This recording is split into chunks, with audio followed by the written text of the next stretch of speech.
Bruno, Big smile on your face. of course. I wonder why that could be. Yeah, why? Well, I don't know. I don't know how many people have congratulated you, but I did. I did see when you crossed, and I purchased one shot of Finnish vodka, and it went down really well, celebrating your achievement. Well, good. I'm glad to hear that. So Yeah. let's back us up, if you could. What time did you actually cross the 200 nautical mile line? Well, this is about. Are we live yet? Oh yeah, we're live. Yeah, we're Oh, we're going. live. Yeah, we're good. Uh, this was quite an interesting thing because we had planned to cross the line late afternoon finish time, and we had the route planned, and we were about to start celebrating. We reached 200 miles in the late afternoon, uh, according to the boat's GPS. And then when we were just about to start celebrating, we had to check the live tracker, and we realized that we were still missing 10 miles. Oh no. So it was just, I mean, it was no problem. It was just a feature that the live tracker we were using, it was updating our position every minute. And as we had been going through a lot of these small canals and very tight fairways, it did some shortcuts, and we lost 10 miles on the way. So actually, we did 210 miles, Okay. but but the last 10 miles that we did to get up to the 200 on the tracker, that we did on more or less zero battery, because we had of course planned so that when we cross the line we're gonna have the battery will be more or less empty, and then this little surprise came. So Oh, we crossed the 200 miles line the first time late afternoon, and then for the second time we did it, I think it was 1 o'clock at night. yeah, yeah. I saw that because according to the tracker, and I'm not sure where they get the history from, but it looked like your battery was pretty well depleted. And Oh yeah. at one point, you were down to it was showing you were down to one knot. So I wondered if you and Justin were rowing or something. No, no, no. Fortunately, we didn't have to do that. We didn't even touch the oars. We were able to drive the boat to the. That's We were fantastic. able to drive the boat to the finish, and I have to say it was quite an interesting test that we hadn't planned. That even though the battery is empty, late in the afternoon, just on that little bit of sunshine we got there in the afternoon and evening, that was enough to do 10 more miles, which, so I'm quite, it might sound a bit weird, but I'm actually quite happy about that we got to test that as well. That's fantastic. So you celebrated twice because you went across once theoretically and Exactly. once practically.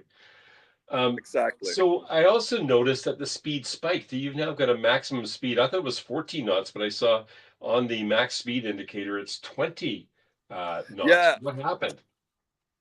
Uh, that's a little detail. When we finished, we pulled the boat up on a trailer and moved it a little bit. So we're gonna cut that off. We're gonna remove that from the data.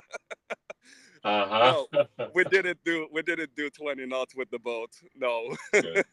Well, I know Justin is very meticulous and he'll make sure that everything you did and said about the trip was actually true. So, Absolutely. yeah.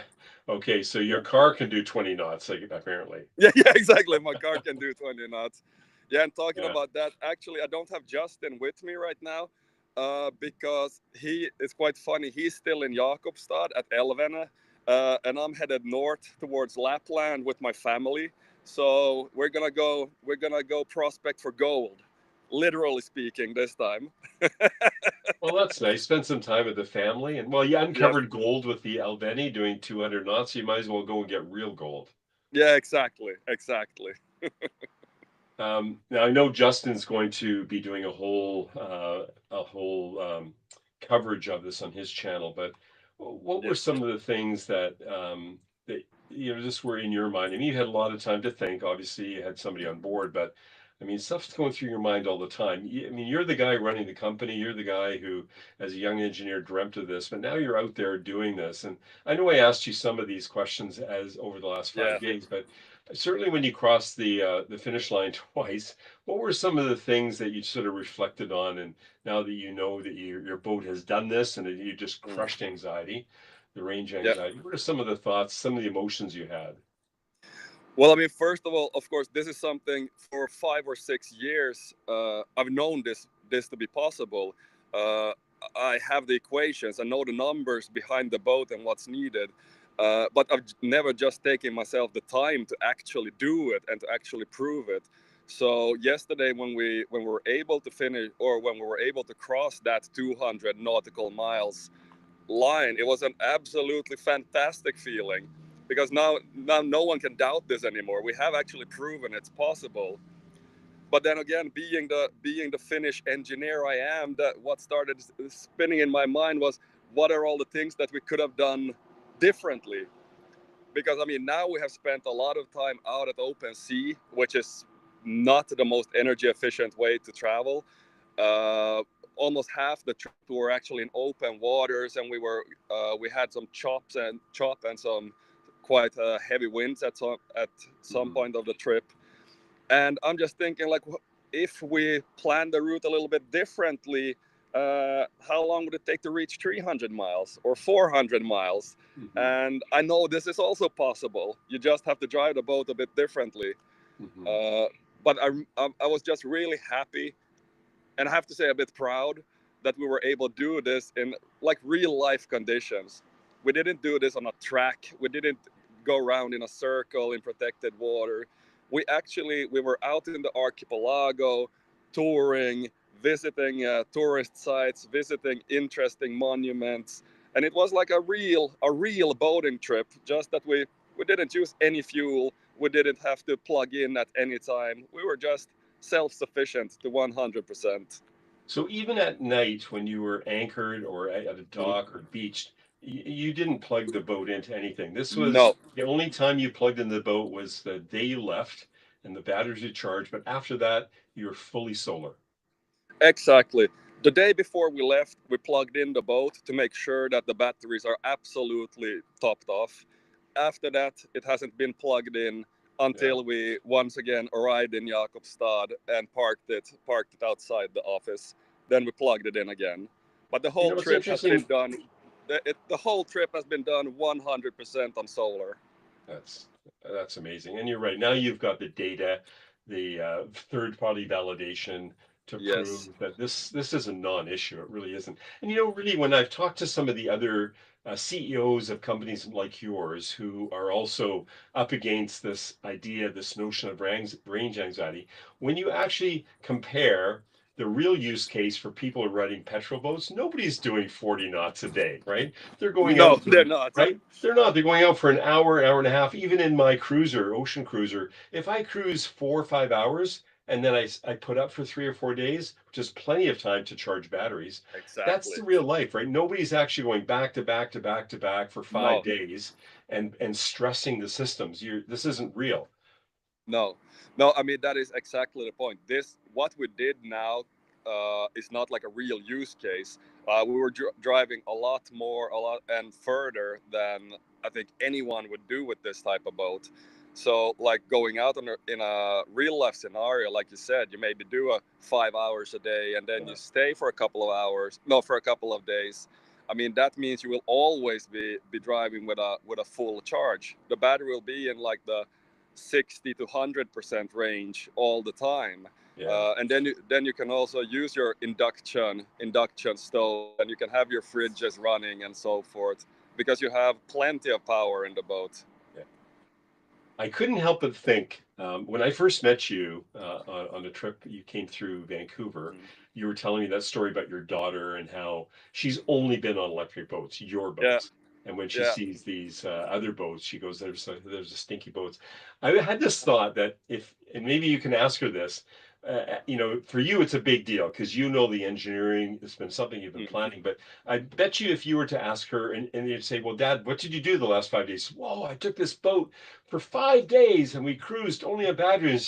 So you've always said that. Like, Yeah, you know, exactly. she would just say, well, that's normal. What are you talking about? This is no big deal. You can go Exactly. longer. Yeah, she just That's missed her exactly. dad. She didn't have 5 days that her dad wasn't around. Exactly. No, it's no big deal for her. She's used to it already, and Yeah, exactly. I hope that's what we can expect from the next generation Well, yeah, and to maybe even actually the mindset of implement it. Yeah. today. So I have to ask you this before I let you go back to your family. What is next? What have you got planned uh, when it comes to not only proving your boat's capabilities in your company and the engineering Mhm. behind it, but what is next for Elvene? What's next for Emil? Oh, next for Elvene, we had a couple of big weeks now. Not only did we do this trip, not only did we crush range anxiety, we were just awarded a EU grant to start developing some new things. We just closed some deals to my favorite continent, so we know we got something to do now for a year forward or so. Uh, and yeah, I mean, my goal has never been to build electric boats. My goal has always been to build the best possible boats and then use the best possible technology. And it just so happens to be electric propulsion and solar panels because that's the most energy efficient, the most sustainable solution we have found. Yeah, But then, of course, we have glass fiber left. And so now we know and we have proven that we have a drivetrain, a boat that produces zero emission, and when you're using it. So now yeah, the next step is start looking into the hull and the constructions to make the whole boat recyclable, yeah, preferably built out of recycled material that is recyclable. yeah, So it will be a completely circular product. So yeah. that is what's next, and that's what we're putting a lot of effort into now. You know, and you make a good point. It's not about electricity because there are people can argue, you know, for and against and batteries. But when you look at the whole picture, we are trying to do what's best for the environment, and it's coming up from all areas. And I just Yes. recently had a talk with somebody. They said because they produce recyclable boat fenders. And they said, why would you put a plastic boat fender on an electric boat? It doesn't make Yeah. sense. Exactly. Right. And Exactly. so there's more to it than just the boat and the drivetrain. But people like you, Emil, and I'm just so happy that there's young executives like yourself that are looking way beyond just trying to make a new boat and make it go faster or quieter or whatever. But you're really looking at it holistically, and I think it gives the world some hope. Well, thank you. I really appreciate that, Bruno. Well, listen, I don't want to delay anymore. There's a lot of questions I have. I'm sure over the next few months we'll get them from you. But have a well-deserved break with your family. I do hope you find gold. You've already got gold in the Avene, so you know even if you Absolutely. don't get the real stuff from the river wherever you go, you've already got gold when you come home. Emil, thank you so much. Thank you so much for also allowing us to be part of your journey. Thank you, Bruno, and it's been a pleasure having you follow us on this. And It's wonderful. next time you can come over to Finland and we'll do it together live. I got a better idea. Bring your boat to Canada, and we've got a couple of places that I think we can cruise together and prove Oh yes, the issues are not just in Finland, but we can actually conquer and crush range anxiety here on the West Coast. love it. It's a plan. All right.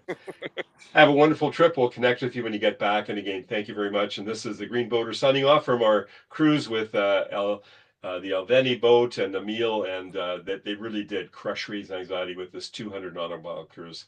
Take care, my friend. Thank you, Bruno. Talk to you soon. Bye bye. Bye bye.